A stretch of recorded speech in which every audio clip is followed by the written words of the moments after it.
Halo pemirsa, bersama saya Dwi Kurniawati. Hari ini bersama-sama kita akan mengunjungi situs cagar budaya Makam Belanda Peneleh Surabaya. Makam Belanda Peneleh di Surabaya menyimpan banyak kisah sejarah. Terletak di area yang cukup luas, pemakaman ini menjadi saksi bisu perjalanan bangsa Belanda di kota pahlawan. Yang unik, beberapa makam di sini menyimpan lebih dari satu anggota keluarga. Satu liang lahat menjadi peristirahatan terakhir bagi beberapa generasi keluarga, sebuah tradisi pemakaman yang mungkin tak lazim di masa kini. Kondisi makam yang terawat cukup baik, dengan batu nisan yang masih terbaca meski sebagian telah termakan usia. Makam Belanda Peneleh dibuka oleh Dr.W.R. van Houvel pada 1 Desember 1847 yang dirancang paling luas dan paling mewah se-Hindia Belanda. Makam Peneleh merupakan pemakaman Eropa kedua di Surabaya setelah pemakaman di Kerambangan penuh. Luasnya area pemakaman memberikan kesan tenang dan damai, menjadi tempat yang cocok untuk merenungkan perjalanan hidup dan sejarah yang telah berlalu. Makam Belanda Peneleh bukan sekedar tempat peristirahatan terakhir, tetapi juga menjadi situs sejarah yang patut dijaga dan dilestarikan. Keberadaannya mengingatkan kita akan pentingnya menghargai sejarah dan warisan budaya yang ada.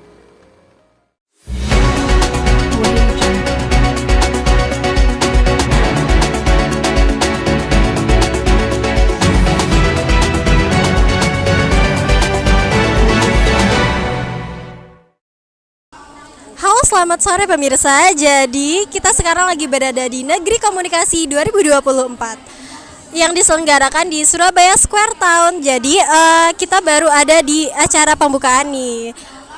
Oke, mari kita lihat keseruannya.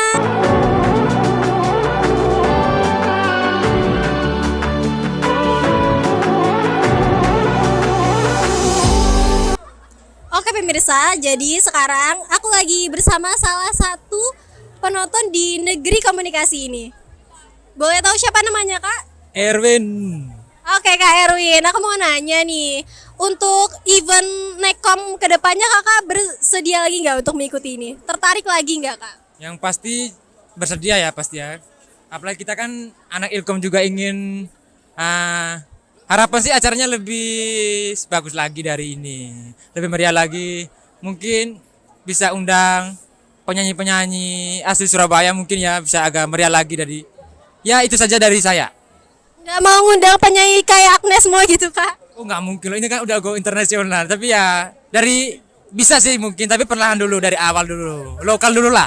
Lokal baru ke nasional baru ke internasional kalau mungkin. Oke, terima kasih Kak Erwin. Kak, boleh tahu siapa namanya, Kak? Nama aku Andin. Oke, Kak Andin, aku mau nanya nih, boleh nggak? Iya boleh dong. Apa yang menjadi keunikan dari konsep acara Nekom tahun ini, Kak? Jadi di acara Nekom 2024 ini keunikannya yang pertama itu baru pertama kali diadakan di luar kampus. Nah yang kedua di acara Nekom 2024 ini juga ada tampilan dari anak-anak dari sekolah luar biasa. Terus selain itu juga ada Guestar yang pastinya seru banget. Wah, nggak sabar nih. Oke, Kak Andin, makasih Kak Andin. Ya sama-sama.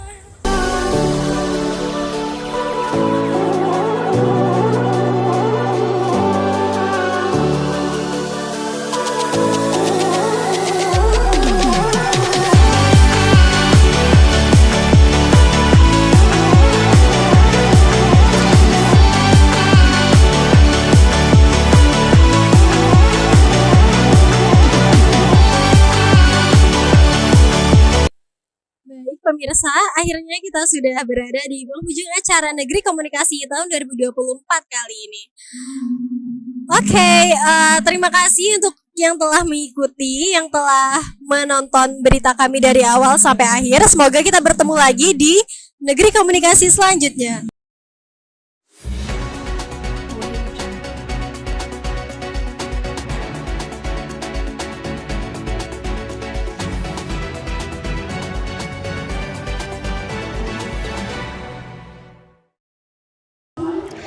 selamat pagi pemirsa.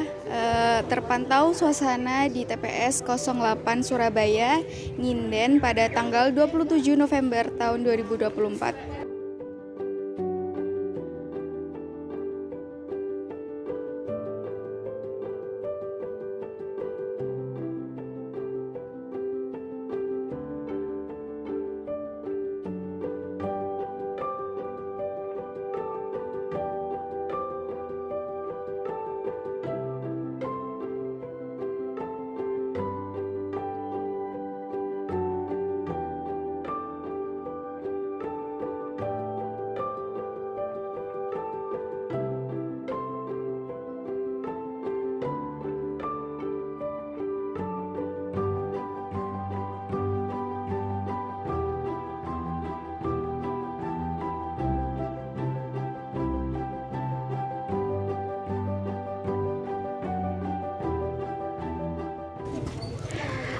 Halo, selamat pagi Mas. Pagi.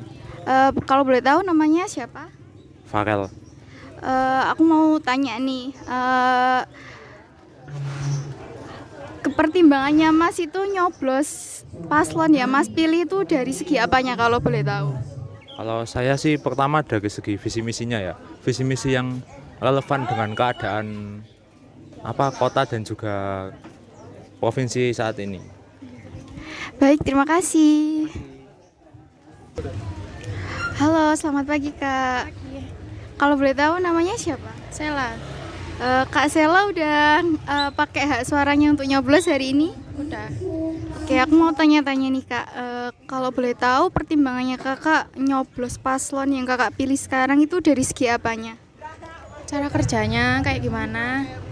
Terus orangnya kayak gimana gitu loh, Kayak visi misinya gitu ya. visi misinya. Oke, makasih Kak Sela untuk waktunya.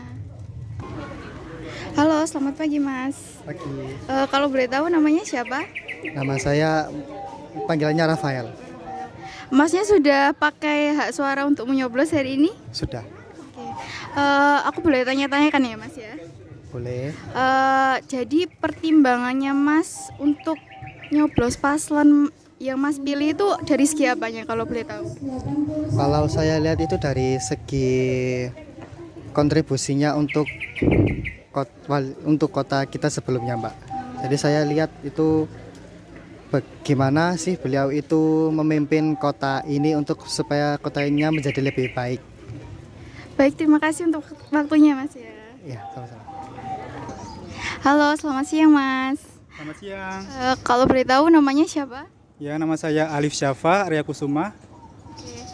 Mas Arya, aku mau tanya nih, apakah ini pertama kali jadi petugas KPPS atau sebelumnya pernah jadi petugas KPPS?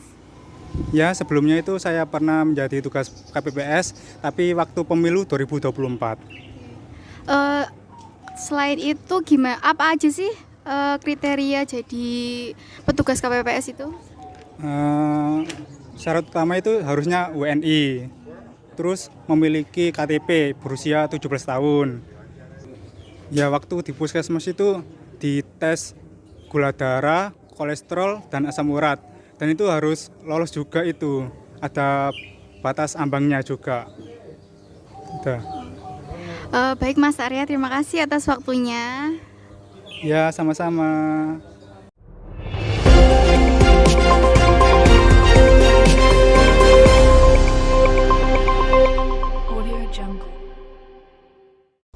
Halo, selamat malam pemirsa. Jadi, saya sedang berada di Untak Surabaya untuk meliput persiapan turnamen KONI pada tanggal 19 sampai 20 Desember nanti. Mari kita simak keseruannya.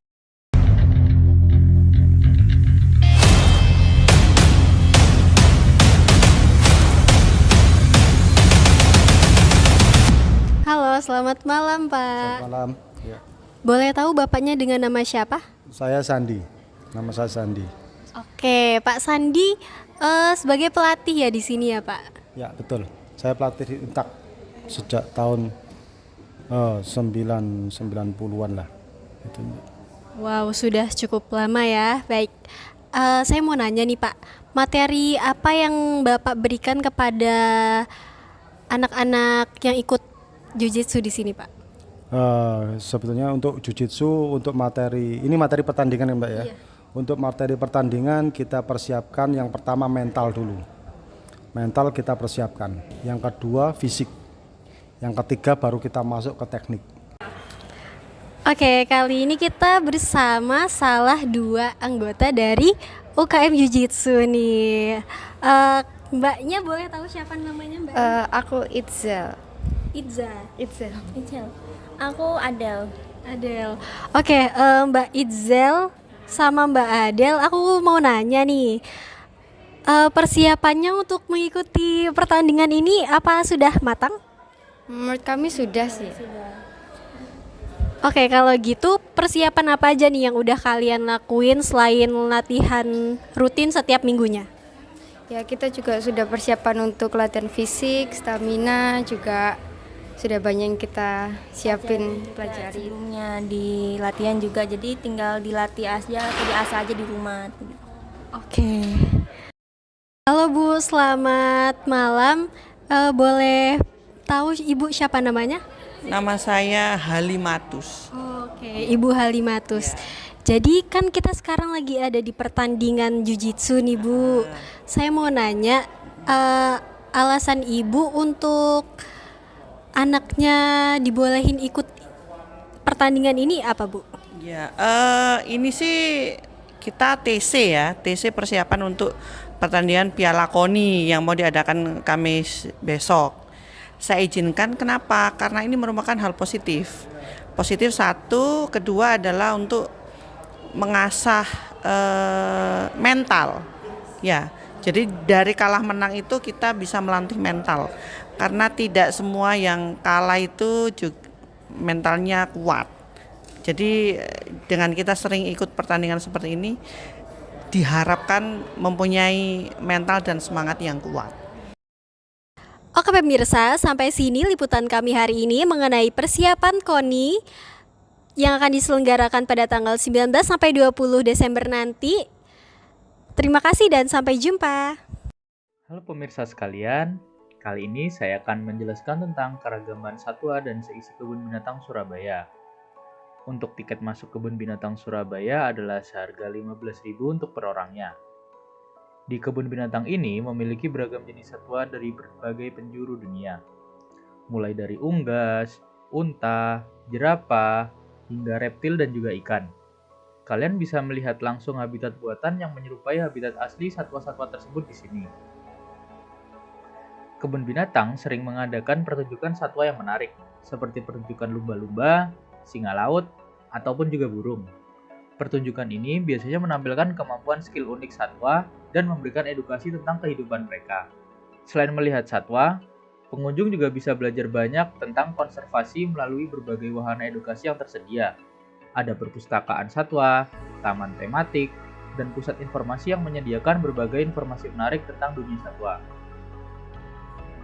Bagi pengunjung anak-anak, Kebun Binatang Surabaya juga menyediakan area bermain yang seru dan aman. Anak-anak bisa bermain sambil belajar tentang satwa. Setelah puas berkeliling, kalian bisa juga menikmati berbagai macam kuliner di restoran yang tersedia.